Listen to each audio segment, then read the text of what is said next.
உண்மையான பக்தியுடன் இருப்பவரை சிவன் நிச்சயம் காத்தருள்வார் என்பதற்கு மிகப்பெரிய சாட்சி 63 நாயன்மார்களில் ஒருவரான கலிய நாயனார்.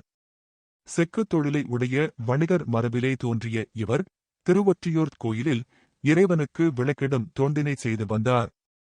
இவரது பெருமையை புலப்படுத்த நினைத்த சிவபெருமான் வறுமை நிலையை உண்டாக்கினார்.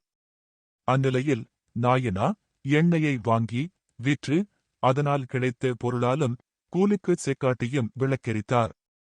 இறுதியில் தம் மனைவியையே விற்பதற்கு நகரெங்கும் விலை கூறி வாங்குவாரில்லாமையால் கோயிலை அடைந்து எண்ணெய்க்கு ஈடாக தமது இரத்தையே தர துணிந்து கத்தியால் தமது கழுத்தை அறிந்தார்.